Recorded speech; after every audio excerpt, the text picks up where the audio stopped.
the President of the Federative Republic of Brazil.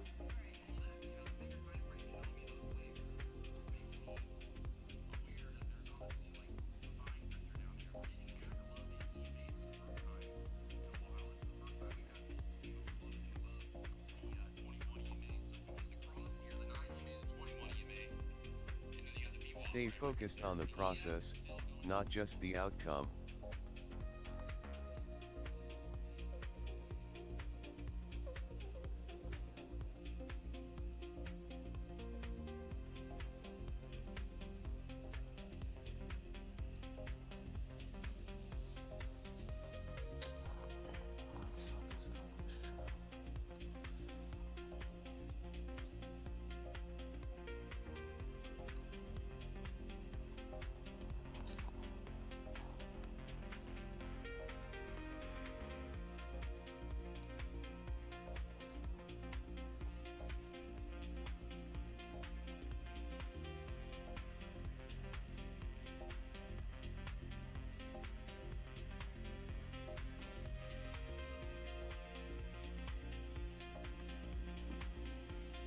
The Assembly will hear an address by His Excellency Donald Trump, President of the United States of America. I request protocol to escort His Excellency and invite him to address the Assembly. All right, Trump's about to speak.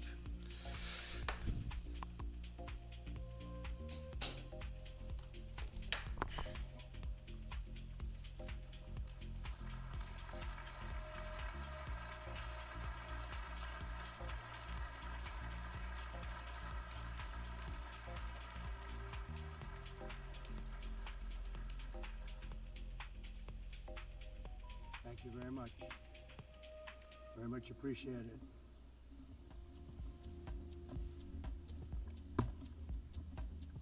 And I don't mind making this speech without a teleprompter, because the teleprompter is not working. I feel very happy to be up here with you nevertheless, and that way you speak more from the heart. I can only say that whoever's operating this teleprompter is in big trouble.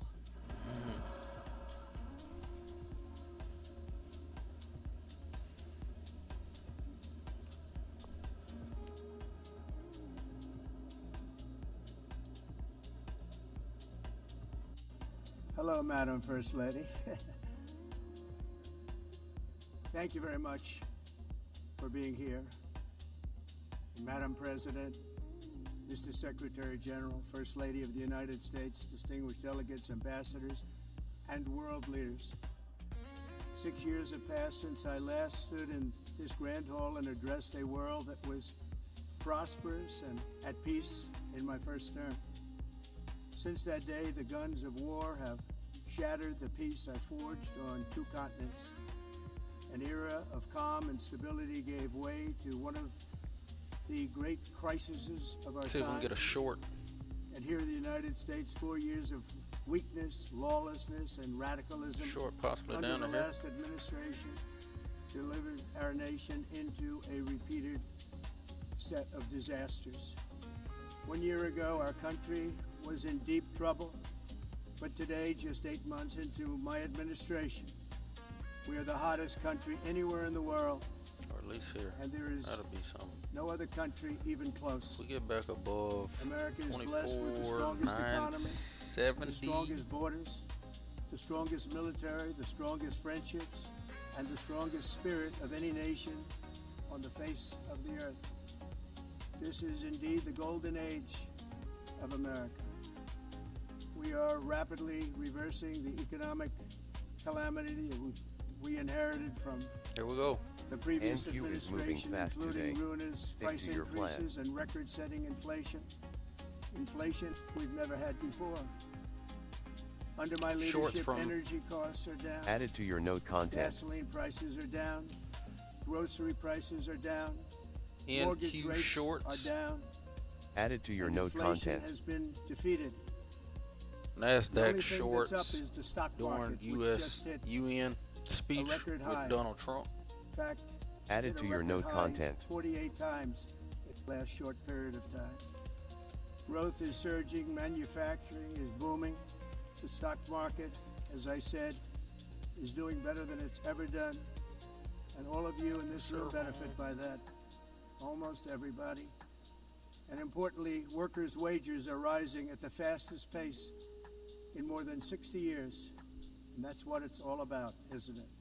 In 4 years of President Biden, we had less than $1 trillion of new investment into the United States.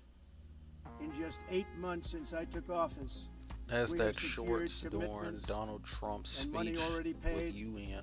For 17 Added to your note content. Think of it, 4 years, less than $1 trillion, 8 months, much more than $17 trillion is being invested in the United States. And it's now pouring in Note from saved all successfully. parts of the world. We've implemented the largest tax cuts in American history and the largest regulation cuts in American history, Stops making here this 960s. once and again the best country Could be on earth to do a business. inverse head and And shoulders. many of the people in this room are investing in America, and it's turned out to be an awfully good investment during this 8-month period.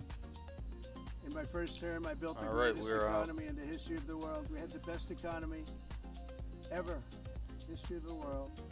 And I'm doing the same thing again, but this time it's actually much bigger and even better. The numbers far surpass my record-setting first term. On our southern border, we have successfully repelled a colossal invasion, and for the last 4 months, and that's 4 months in a row, the number of illegal aliens admitted and entering our country has been 0. Hard to believe, because if you look back just a year ago, it was millions and millions of people pouring in from all over the world, from prisons, from mental institutions, drug dealers, all over the world they came. They just poured into our country with the ridiculous open border policy of the Biden administration. What I wanted to do is see Our this message short is very down to simple. here If you come illegally into the 920s, United States, 925 you're going area. to jail, or you're going back to where you came from, or perhaps even further than that. You know We what that stopped means? just short of it. 930s. I want to thank the country of El Salvador for the successful and professional job they've done in receiving and jailing so many criminals that entered our country. And it was under the previous administration that the number became record-setting, and they're all being taken out. Have no choice. And other countries have no choice, because other countries are in the exact same situation with immigration. It's destroying your country, and you have to do something about it. On the world stage, America is respected again like it has never been respected before. You think about 2 years ago, 3 years ago, 4 years ago, or 1 year ago, we were a laughingstock all over the world. At the NATO summit in June, virtually all NATO members formally committed to increase defense spending at my request from 2% to 5% of GDP, making our alliance far stronger and more powerful than it was ever before. In May, I traveled to the Middle East to visit my friends and rebuild our partnerships in the Gulf and those valued relationships with Saudi Arabia, Qatar, and the UAE, and other countries are now, I believe, closer than ever before.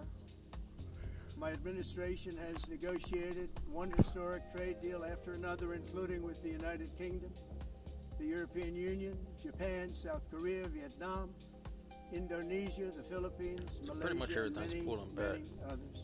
Kind of mean reverting. Likewise, in a period of just 7 months, I have ended 7 unendable wars. They said they were unendable.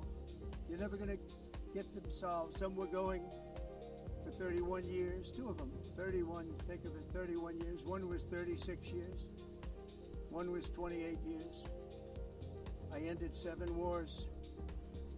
And in all cases, they were raging with countless thousands of people being killed. This includes Cambodia and Thailand, Kosovo and Serbia, the Congo and Rwanda, a vicious, violent war that was. Pakistan and India, Israel and Iran, Egypt and Ethiopia, and Armenia and Azerbaijan. It included all of them. No president or prime minister, and for that matter, no other country has ever done anything close to that. And I did it in just 7 months. Never happened before. There's never been anything like that. Very honored to have done it.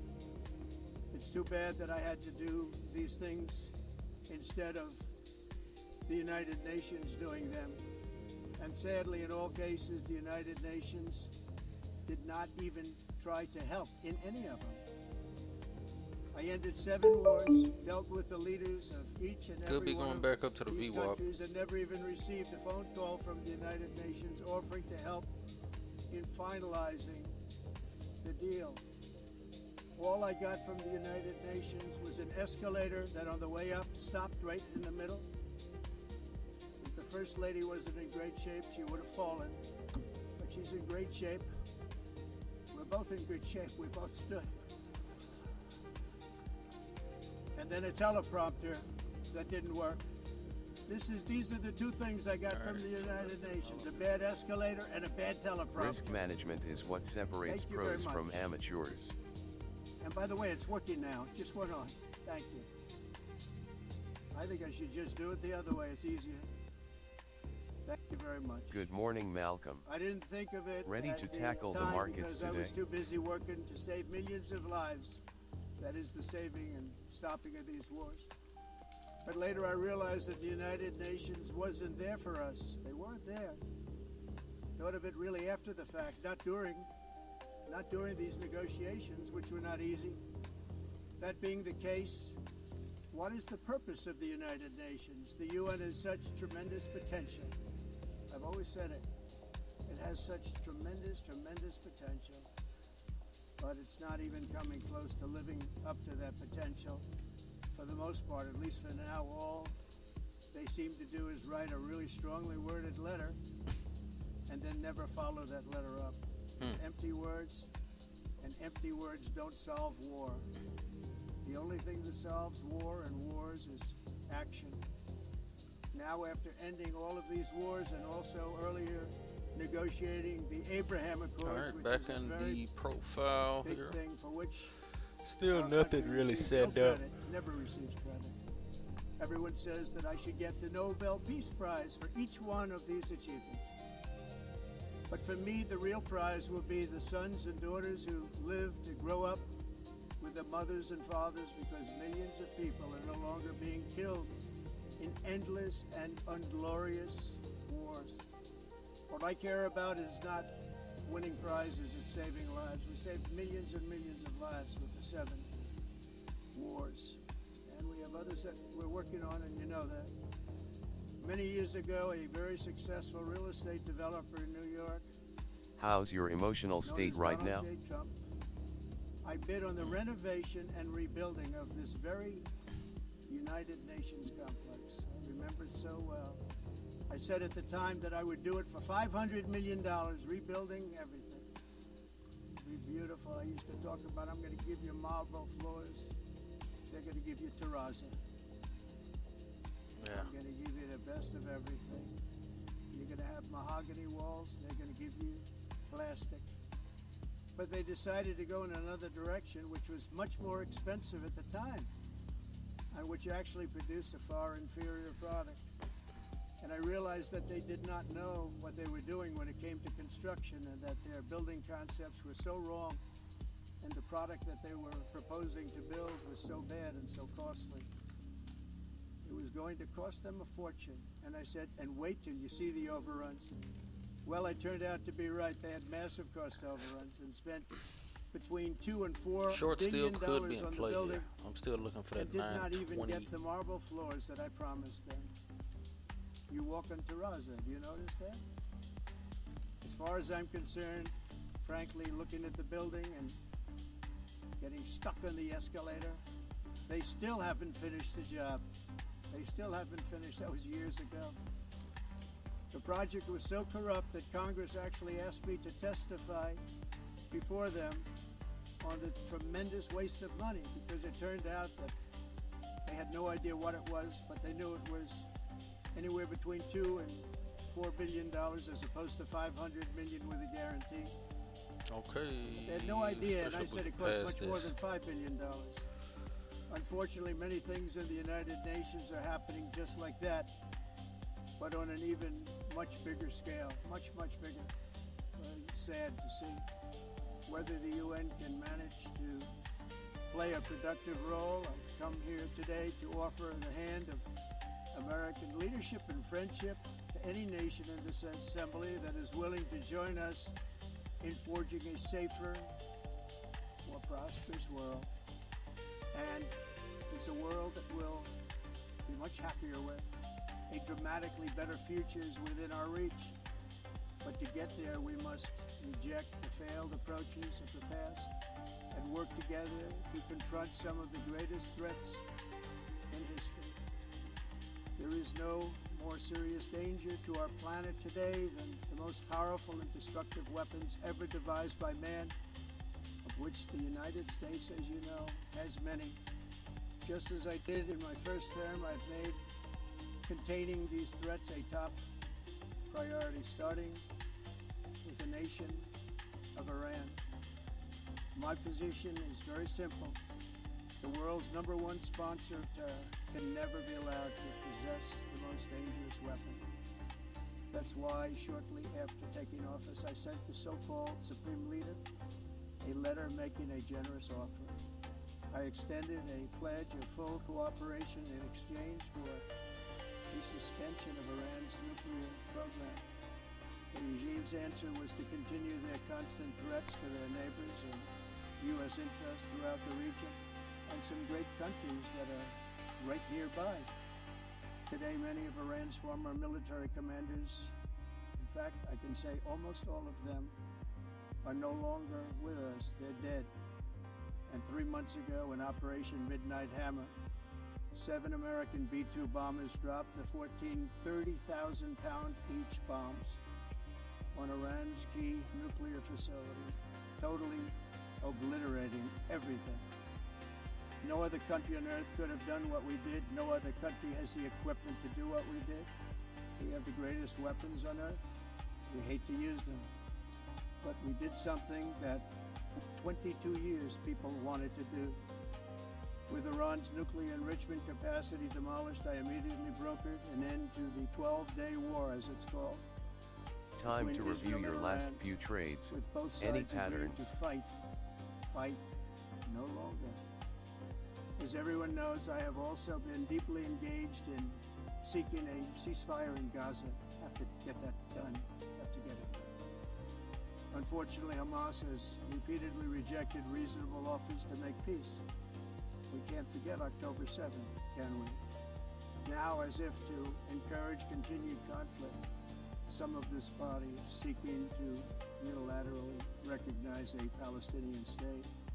The rewards would be too great for Hamas terrorists for their atrocities. This would be a reward for these horrible atrocities, including October 7th, even while they refuse to release the hostages or accept the ceasefire.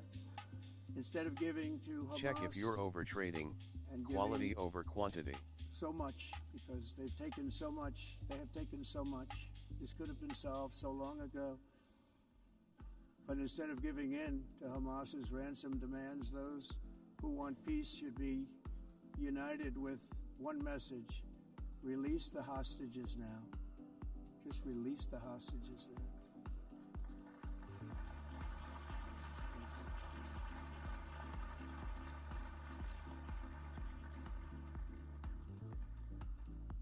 Thank you. As we have got to come together, and we will come together, got to get it done. We have to stop the war in Gaza immediately. We have to stop it. We have to get it done.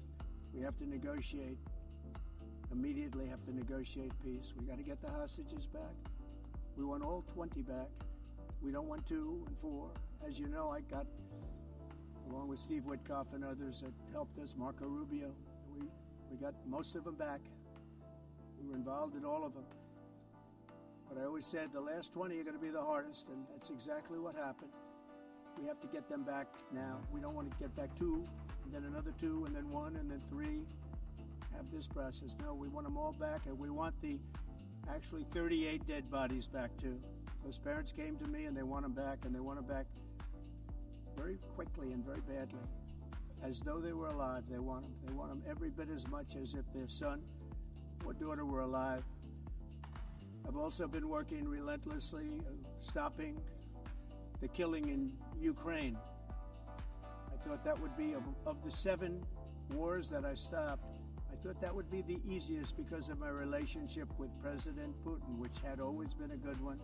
I thought that was going to be the easiest one. But you know, in war, you never know what's going to happen. There are always lots of surprises, both good and bad. Everyone thought Russia would win this war in 3 days, but it didn't work out that way. It was supposed to be just a quick little skirmish. It's not making Russia look good. It's making them look bad. No matter what happens from here on out, this was something that should have taken a matter of days, certainly less than a week. And they've been fighting for 3.5 years and killing anywhere from 5,000 to 7,000 young soldiers, mostly soldiers, on both sides every single week. From 5,000 to 7,000 dead young people, and some in cities, much smaller numbers, where rockets are shot, where drones are dropped. This war would never have started if I were president. This was a war that should have never happened. It shows you what leadership is, what bad leadership can do to a country. Look what happened to the United States, and look where we are right now in just a short period of time. The only question now is how many more lives will be needlessly lost on both sides. China and India are the primary funders of the ongoing war by continuing to purchase Russian oil. But inexcusably, even NATO countries have not cut off much Russian energy and Russian energy products, which, as you know, I found out about 2 weeks ago, and I wasn't happy. Think of it. They're funding the war against themselves. Who the hell ever heard of that one? In the event that Russia is not ready to make a deal to end the war, then the United States is fully prepared to impose a very strong round of powerful tariffs, which would stop the bloodshed, I believe, very quickly. But for those tariffs to be effective, European nations, all of you are gathered here right now, would have to join us in adopting the exact same measures. I mean, you're much closer to the city. We have an ocean in between. You're right there. And Europe has to step it up. They can't be doing what they're doing. They're buying oil and gas from Russia while they're fighting Russia. It's embarrassing to them, and it was very embarrassing to them when I found out about it, I can tell you that. They have to immediately cease all energy purchases from Russia. Otherwise, we're all wasting a lot of time. So I'm ready to discuss this. We're going to discuss it today with the European nations, all gathered here.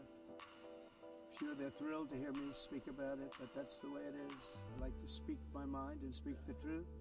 As we seek to reduce the threat of dangerous weapons today, I'm also calling on every nation to join us in ending the development of biological weapons once and for all. And biological is terrible, and nuclear is even beyond, and we include nuclear in that. We want to have a cessation of the development of nuclear weapons. We know, and I get to view it all the time. Sir, would you like to see? And I look at weapons that are so powerful that we just can't ever use them. If we ever use them, the world literally might come to an end. There would be no United Market Nations is unpredictable, but your discipline doesn't have to be. Just a few years ago, reckless experiments overseas gave us a devastating global pandemic. Yet despite that worldwide catastrophe, many countries are continuing extremely risky research into bioweapons and man-made pathogens. This is unbelievably dangerous. To prevent potential disasters, I'm announcing today that my administration will lead an international effort to enforce biological weapons convention. which is going to be meeting with the top leaders of the world by pioneering an AI verification system that everyone can trust. Hopefully the UN can play a constructive role, and it will also be one of the early projects under AI. Let's see how good it is, because a lot of people are saying it could be one of the great things ever, but it also can be dangerous, but it could be put to tremendous use and tremendous good, and this would be an example of that.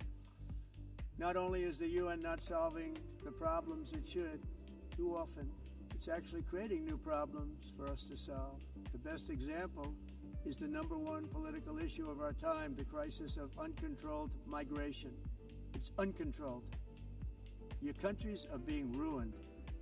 The United Nations is funding an assault on Western countries and their borders. In 2024, the UN budgeted $372 million in cash assistance to support an estimated 624,000 migrants journeying into the United States. Think of that. The UN is supporting people that are illegally coming into the United States, and then we have to get them out. The UN also provided food, shelter, transportation, and Gold debit is looking cards to volatile illegal today. aliens. Can you believe Consider that? smaller position On the way sizes. to infiltrate our southern border. Millions of people came through that southern border. Just a year ago, millions and millions of people were pouring in, 25 million altogether over the 4 years of the incompetent Biden administration. And now we have it stopped, totally stopped. In fact, they're not even coming anymore because they know they can't get through. But what took place is totally unacceptable. The UN is supposed to stop invasions, not create them and not finance them. In the United States, we reject the idea that mass numbers of people from foreign lands can be permitted to travel halfway around the world, trample our borders, violate our sovereignty, cause unmitigated crime, and deplete our social safety net. We have reasserted that America belongs to the American people, and I encourage all countries to take their own stand in defense of their citizens as well. You have to do that because I see it. I'm not mentioning names, I see it, and I can call every single one of them out. You're destroying your countries. They're being destroyed. Europe is in serious trouble. They've been invaded by a force of illegal aliens like nobody's ever seen before. Illegal aliens are pouring into Europe. Nobody is ever, and nobody's doing anything to change it, to get them out. It's not sustainable. And because they choose to be politically correct, they're doing just absolutely nothing about it. I have to say, I look at London where you have a terrible mayor, terrible mayor. And it's been so changed. Now they want to go to Sharia law, but you're in a different country. You can't do that. Both the immigration and their suicidal energy ideas will be the death of Western Europe if something is not done immediately. This cannot be sustained. What makes the world so beautiful is that each country is unique. But to stay this way, every sovereign nation must have the right to control their own borders. You have the right to control your borders, as we do now, and to limit the sheer numbers of migrants entering their countries and paid for by the people of that nation that were there and that built that particular nation at the time. They put their blood, sweat, tears, money into that country, and now they're being ruined. Proud nations must be allowed to protect their communities and prevent their societies from being overwhelmed by people they have never seen before, with different customs, religions, with different everything. Where migrants have violated laws, lodged false asylum claims, or claimed refugee status for illegitimate reasons, they should in many cases be immediately sent home. And while we will always have a big heart for places and people that are struggling and truly compassionate, answers will be given. We have to solve the problem, and we have to solve it in their countries, not create new problems in our countries. And we are very helpful to a lot of countries that are just not able to send their people anymore. They used to send them to us in caravans of 25, 30,000 people each. These massive caravans of people pouring into our country, totally unchecked and unvetted. But not anymore. According to the Council of Europe in 2024, almost 50% of inmates in German prisons were foreign nationals or migrants. In Austria, the number is 53% of the people in prisons were from places that weren't from where they are now. In Greece, the number was 54%, and in Switzerland, beautiful Switzerland, 72% of the people in prisons are from outside of Switzerland. When your prisons are filled with so-called asylum seekers who repaid kindness, and that's what they did, they repaid kindness with crime. It's time to end the failed experiment of open borders. You have to end it now. See, I can tell you. I'm really good at this stuff. Your countries are going to hell. In America, we've taken bold action to swiftly shut down uncontrolled migration. Once we started detaining and deporting everyone who crossed the border and removing illegal aliens from the United States, they simply stopped coming. They're not coming anymore. We're getting a lot of credit, but they're not coming anymore. This was a humanitarian act for all involved because on the trips up, thousands of people a week were dying. Women were being raped. Nobody's ever seen anything like it. Raped, horribly beaten, raped. On the trip up, the journey up, it was a long walk. It was a long, arduous journey, indeed. It was also a historic victory against human trafficking throughout the region. What we did was a victory, and we saved so many lives of people that wouldn't make the journey. That journey was loaded up with death. Loaded up with death. Dead bodies all along the roads of jungles. To get up, they go through jungles, they go through areas so hot you couldn't breathe. They were dying of suffocation, areas so hot that you couldn't breathe. Dead bodies all over. By them not coming, we're saving tremendous numbers of lives. My people have done a fantastic job in doing what they did, and the American public agrees with it. I mean, I was very proud to see this morning I have the highest poll numbers I've ever had. Part of it is because of what we've done on the border. I guess the other part is what we've done on the economy. Joe Biden's policies empowered murderous gangs, human smugglers, child traffickers, drug cartels, and prisoners from all over the world. The previous administration also lost nearly 300,000 children. Think of that. They lost more than 300,000 children, little children, who were trafficked into the United States on the Biden watch, many of whom have been raped, exploited, and abused, and sold. Sold. Nobody talks about that. The fake news doesn't write about it. With many others, young children who are missing or dead. We found. Make sure you are not chasing losses with bigger positions. And we've been sending them back to their parents. They said, nobody knows who they are. They said, where do you come from? And they'll give us a country and we'll find out and we'll figure it out and we'll bring them back to their homes. And the mother and father rush to the door and their tears in their eyes. They can't believe that they're seeing their son or daughter, their little son or daughter again. We've done almost 30,000 of them so far. Any system that results in the mass trafficking of children is inherently evil. Yet that is exactly what the globalist migration agenda has done, and it's what it's all about. In America, those days, as you know, are over. The Trump administration is working, and we are continuing to work to track down the villains that are causing this problem, and also, as I said, to get back the 30,000 we've already returned. Now I think we're going to have another. We're going to find a lot. You're not going to find all of them. 300, more than 300,000. They're lost or they're dead. They're lost or they're dead because of the animals that did this. To protect our citizens, I've also designated multiple savage drug cartels as far as and you see this, and you see it happening right before your eyes. Let's put it this way. People don't like taking big loads of drugs in boats anymore. There aren't too many boats that are traveling on the overseas by Venezuela, they tend not to want to travel very quickly anymore. Have you checked your position size on this NQ trade? Our country by sea. We call them the water drugs. They kill hundreds of thousands of people. I've also designated multiple savage drug cartels as far as foreign terrorist organizations, along with two bloodthirsty transnational gangs, probably the worst gangs anywhere in the world, MS-13 and Tren de Aragua. Tren de Aragua is from Venezuela, by the way. Such organizations torture, maim, mutilate, and murder with impunity.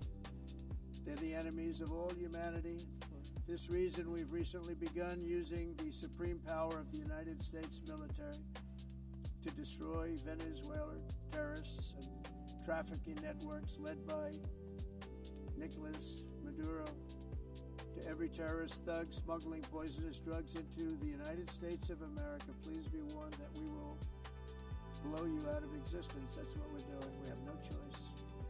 Can't let it happen. They're destroying. I believe we lost 300,000 people last year to drugs. 300,000. Fentanyl and other drugs. Each boat that we sink carries drugs that would kill more than 25,000 Americans. We will not let that happen. Energy is another area where the United States is now thriving like never before. We're getting rid of the falsely named renewables. By the way, they're a joke. They don't work. They're too expensive. They're not strong enough to fire up the plants that you need to make your country great. The wind doesn't blow. Those big windmills are so pathetic and so bad, so expensive to operate. And they have to be rebuilt all the time. They start to rust and rot. Most expensive energy ever conceived, and it's actually energy. You're supposed to make money with energy, not lose money. You lose money, the governments have to subsidize. You can't put them out without massive subsidies. And most of them are built in China, and I give China a lot of credit. They build them, but they very few wind farms. So why is it that they build them and they send them all over the world, but they barely use them? You know what they use? Coal. They use gas. They use almost anything, but they don't like wind. But they sure as hell like selling the windmills.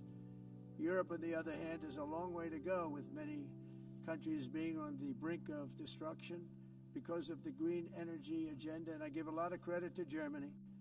Germany was being led down a very sick path, both on immigration, by the way, and on energy. They were going green, and they were going bankrupt. And the new leadership came in, and they went back to where they were, with fossil fuel and with nuclear, which is good. It's now safe. You can do it properly.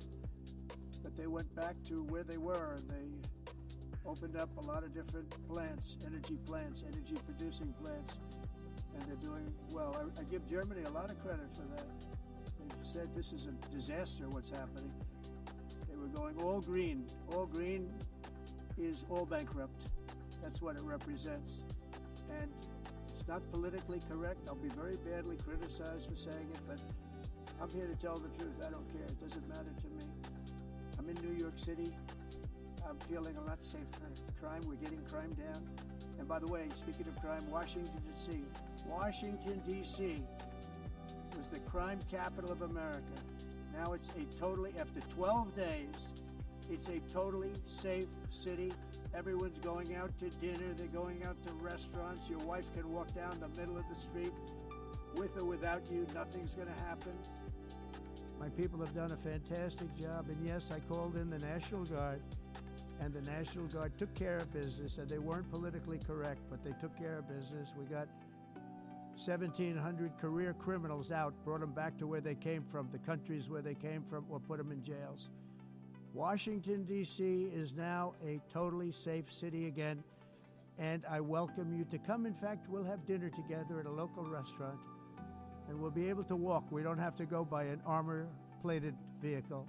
We'll walk right over there from the White House. They've given up their powerful edge, a lot of the countries that we're talking about, in oil and gas, such as essentially closing the great North Sea oil. Oh, the North Sea, I know it so well. Aberdeen was the oil capital of Europe. And there's tremendous oil that hasn't been found in the North Sea. Tremendous oil. And I was with the Prime Minister I respect and like a lot, and I said, you're sitting with the greatest asset. They essentially closed it by making it so highly taxed that no developer, no oil company can go there. They have tremendous oil left, and more importantly, they have tremendous oil that hasn't even been found yet. And what a tremendous asset for the United Kingdom. And I hope the Prime Minister is listening, because I told it to him 3 days in a row. That's all he heard. North Sea oil, North Sea, because I want to see them do well. I want to stop seeing them ruining that beautiful Scottish and English countryside with windmills and massive solar panels that go 7 miles by 7 miles, taking away farmland. But we're not letting this happen in America. In 1982, the executive director of the United Nations Environmental Program predicted that by the year 2000, climate change would cause a global catastrophe. He said that it will be irreversible, as any nuclear holocaust would be. This is Remember what they to said at set the your United stop Nations. loss before the market What moves happened? against Here we you. are. Another UN official stated in 1989 that within a decade, entire nations could be wiped off the map by global warming. Not happening.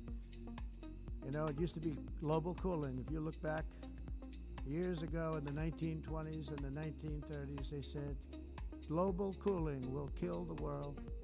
We have to do something.